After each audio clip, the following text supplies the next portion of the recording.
Bon, alors, chose promise, chose due. Un petit merci à...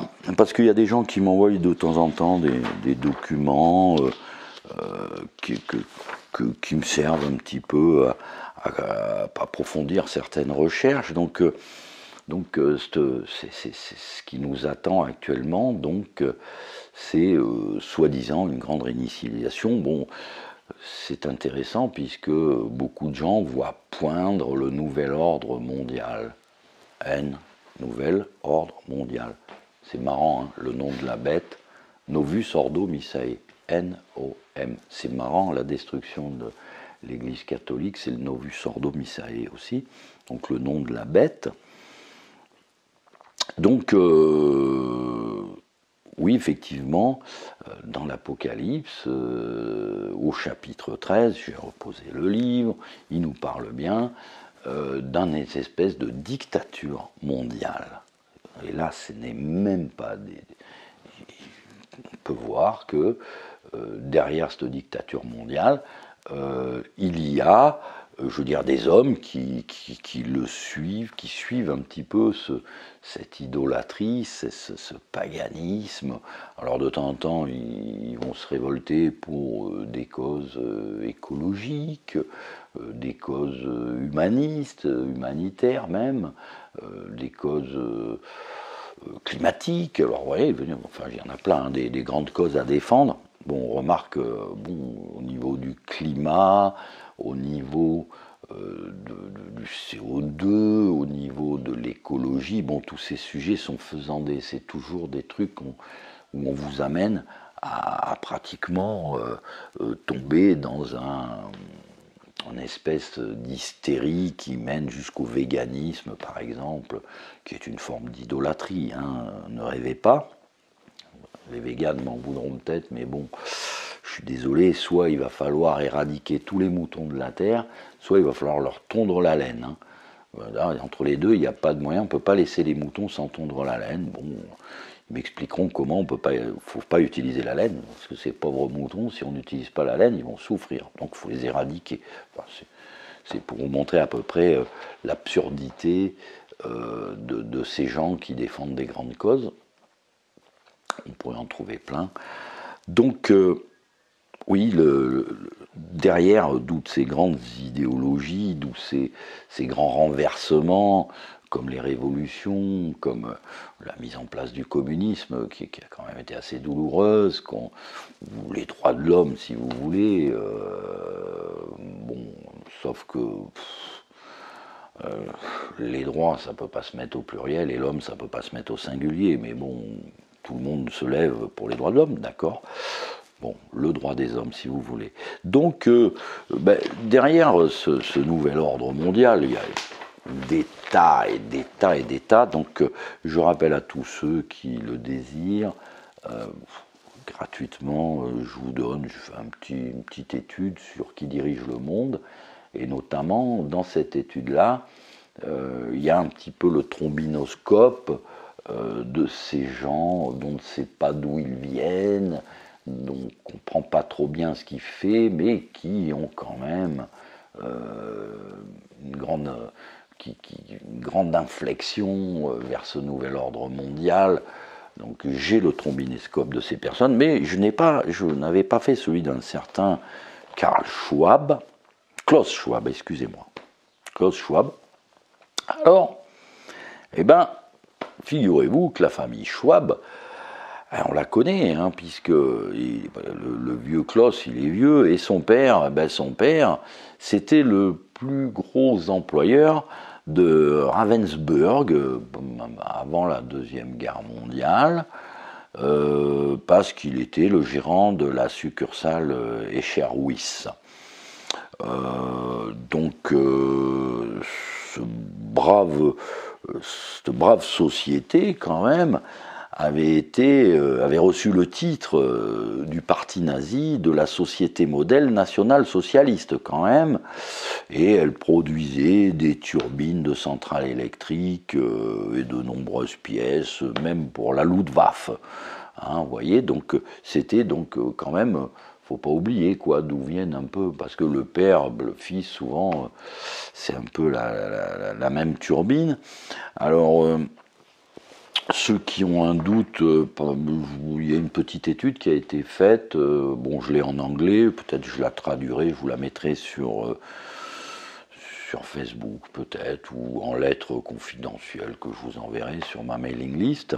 Mais je peux vous dire qu'il y a même l'OSS, donc les services secrets anglais, qui ont les dossiers, ils sont numérotés, ils sont classés, et qui vont vous relater donc ce que cette bonne famille a de relations adultères avec le parti nazi.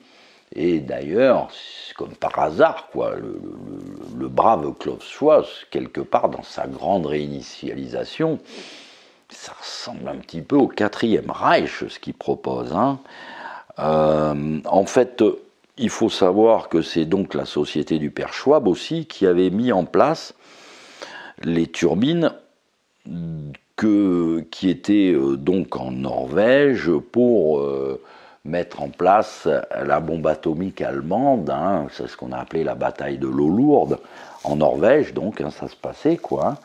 Donc vous pouvez regarder, il y a des films qui relatent, donc à un moment donné, quand ils ont été obligés de détruire ces barrages pour pas que les Allemands aient la bombe atomique, mais bon, ça n'a pas gêné monsieur Johannes Schwab de travailler avec le parti nazi à Ravensburg, pas plus que ça n'a gêné que je dirais que comment dirais-je, ces religionnaires, les Juifs ont été particulièrement martyrisés à Ravensburg, ça a été une hécatombe, c'était une grosse purge hitlérienne, mais M. Schwab, qui a priori est de cette confession, ça ne l'a pas trop gêné, quoi. Je sais pas, moi, j'aurais du mal à collaborer avec un gouvernement qui dit, voilà, je vais tuer tous les catholiques, je collaborerai pas, je gagnerai pas d'argent, mais eux, ça les gêne pas.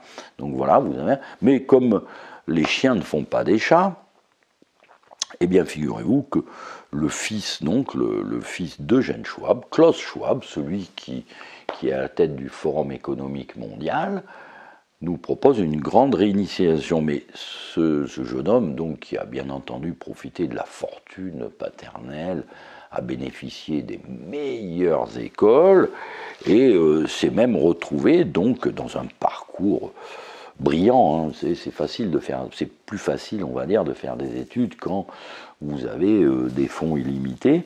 Il s'est même retrouvé donc à Harvard, aux États-Unis, à l'école d'Harvard, etc.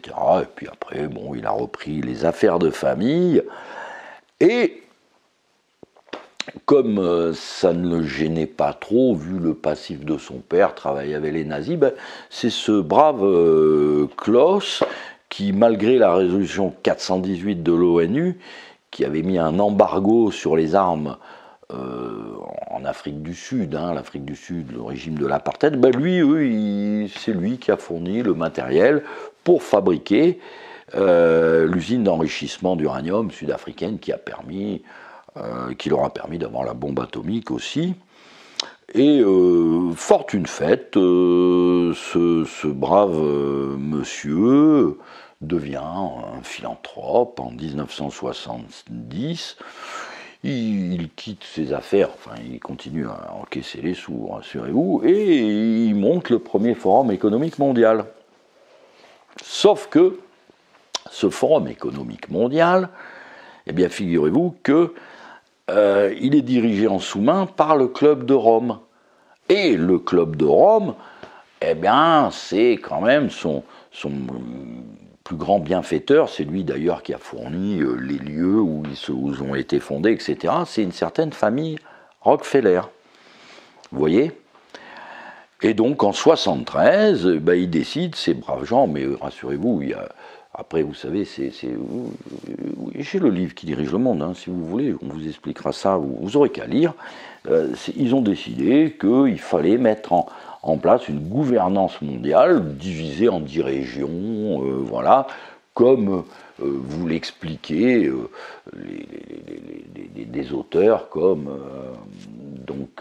Aldous Huxley ou 84, donc comme le livre 1984, voilà, c'est toujours le même cursus. Et donc, comme par hasard, vous pouvez retrouver le livre en 91, le Club de Rome vous édite un livre qui s'appelle The First Global Revolution, voilà, déclarant que l'ennemi commun de l'humanité, c'est l'homme. L'homme est l'ennemi de l'humanité, ça fallait le faire. Hein. Alors, dans ce livre, ils vous ont déclaré qu'il fallait inventer un ennemi commun aux hommes pour les unir. Alors, en idée, ils ont eu pas mal d'idées. Ils ont dit, on va mettre en ennemi commun la pollution, le réchauffement climatique, la pénurie d'eau et la famine, entre autres. Voilà. Donc, si vous ne comprenez pas comment, en fait, cette bête immonde fonctionne, ce système fonctionne, faut savoir un petit peu tous ces Bilderberger, toutes ces sectes-là, la Fabian Society, tout ça, il fonctionne il y a des grands... Plus vous montez, plus vous tombez sur les coordinateurs, les gens qui vont en tirer des profits, et donc qui se choisissent, à un moment donné, des hommes... comme il fut un temps, ça a été Koudenov-Kalergi, comme à un moment donné, Cécile Rhodes a décidé de refaire le monde, comme il y a toujours des hommes providentiels qu'on vous sort d'un tiroir et dont il est intéressant de sortir le CV. Donc, ce monsieur Klaus Schwab qui décide donc de faire la grande réinitialisation, moi j'appellerais ça plutôt le 4e Reich, quoi, vu le passif du personnage, voilà, alors il y a les grandes pantomimes climatiques, etc. Donc voilà, vous pouvez le retrouver, ça avait été décidé, c'est un programme, ils n'ont pas peur d'écrire des programmes, et ça nous amène, que je vais dire, puisque ce programme est quand même apocalyptique, hein, ça nous ramène que dans les mêmes années, rappelez-vous, donc là on est, je pense, dans l'année 93, l'édition de ce livre, hein, c'est 91 que le club de livres sort The First Global Revolution, et en 94 que tous ces braves gens qui sont donc dans tous ces cercles antéchristiques, diaboliques, se retrouvent sous la houlette d'un certain Gorbatchev, Mikhail Gorbatchev, vous voyez, avec la tache sur le front, à l'hôtel Fairmont, à San Francisco, et mettent en place le Tititainment, c'est-à-dire ils disent, voilà, grâce au progrès de la science, mais ça ils le savaient depuis longtemps, hein, ne vous inquiétez pas, grâce au progrès de la science, il y a 80% de gens inutiles sur Terre. C'est le programme du Tititainment, et que ces 80% d'inutiles, il va falloir qu'ils nous foutent la paix, quoi, pour mettre en place le nouvel ordre mondial. Donc, le Tititainment, c'était le programme pour leur donner une nourriture dans laquelle ils avaient confiance, leur servir une culture complètement faisée, entendez, pour les bêtifier. Donc, ils ont décidé de, je dirais, lobotomiser les peuples par la culture et la bouffe. Alors ça, c'est pareil, c'est tout à fait vérifiable. Hein. Zbigniew Brzezinski, le Tititainment, là, vous ne pouvez pas le rater, ça c'est...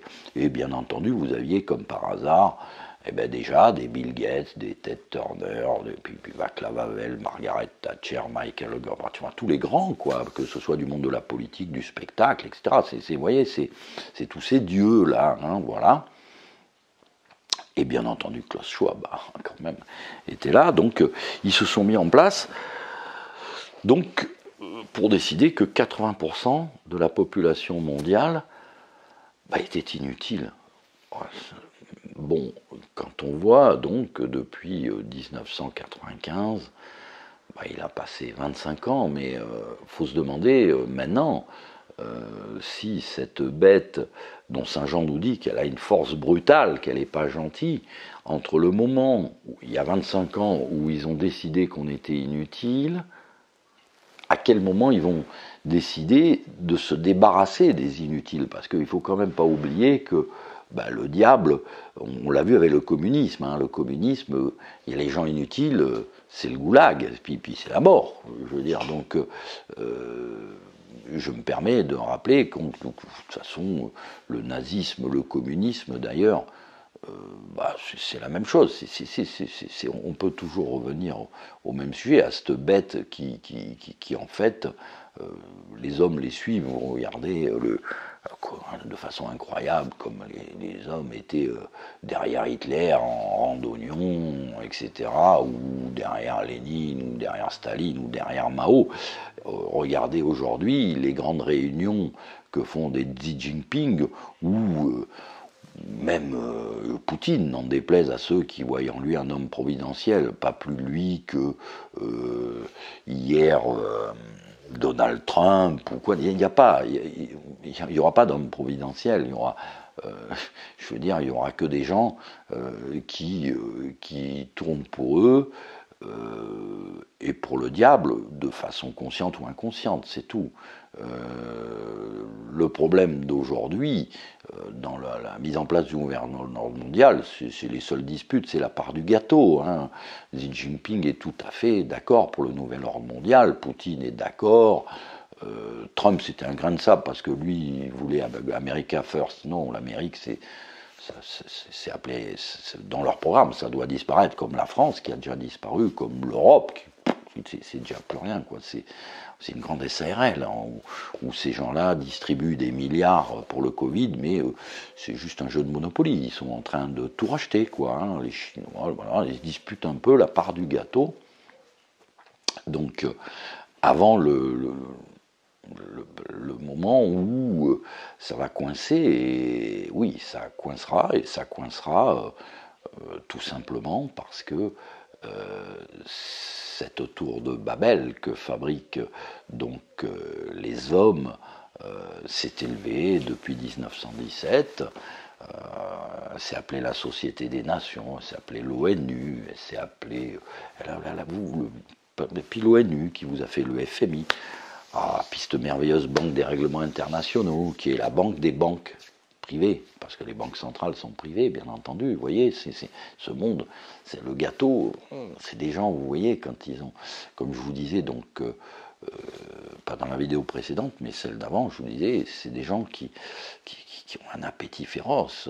Vous voyez, on est dans un monde où, où vous voyez des gens que vous trouvez sympathiques, etc., mais qui peuvent gagner 1 ou 2 millions d'euros par mois et être la personne préférée des Français. Bon, j'ai pas entendu dire que, à part quelques petites causes où ils vont jongler avec un ballon devant une caméra, c'est le grand geste humanitaire qu'ils font. Ou regardez, je sais pas, le spectacle des enfoirés, il faudrait leur demander aux enfoirés combien ils mettent de leur poche pour les gens qui ont faim. Alors, je dirais que bon, dans ce grand programme diabolique, le problème, c'est qu'il y a des erreurs qui sont faites, notamment sur la pantomime du CO2. Il faudra les payer. Bon, on dépense un fric de dingue pour rien. Regardez ce qui se passe au Texas. Je veux dire, et posez-vous la question, est-ce qu'on ne va pas avoir plus froid plutôt que plus chaud? Il y a un changement climatique. Oui, c'est clair et net. Lui, Saint-Jean, lui, va de façon plus simple, hein, et très nette, quoi. Je veux dire, on se dirige vers une famine, quoi, et une guerre, voilà.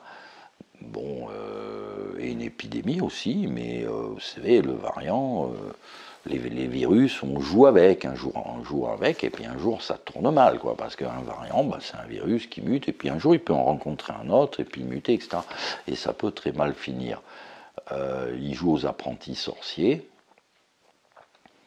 L'Apocalypse nous prévient que, après la fin du temps des nations, d'ailleurs, je pense que ceux qui ne prendront pas la peine de revoir les vidéos antérieures, le livre de l'Apocalypse qui est très petit, hein, il n'est pas grand, à la main, en regardant le texte, en prenant la peine de méditer, de réfléchir sur ces quand même étranges coïncidences, sur ces faits indiscutables que l'on a vus, sur ces curieuses dates que je vous ai citées, sur tout ça. Je veux dire,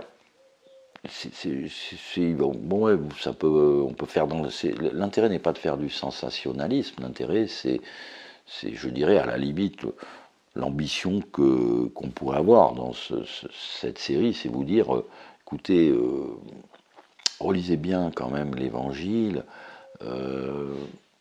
et puis un peu plus loin, dans l'Apocalypse, il vous dit, juste après le chapitre 13, il y a la chute de Babylone. Et comment va se passer la chute de Babylone?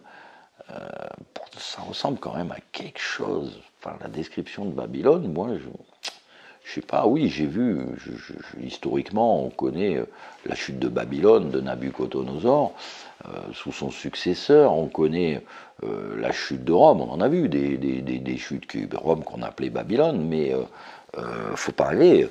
Quand Saint Jean, si vous pouvez imaginer que Babylone aujourd'hui, ça existe encore, ce n'est plus Rome, c'est une autre ville. Et on verra ça peut-être un peu plus loin. Mais avant, on va être obligé de terminer ce chapitre 13, ce que je vous invite à la conclusion de ce chapitre 13 dans la prochaine vidéo.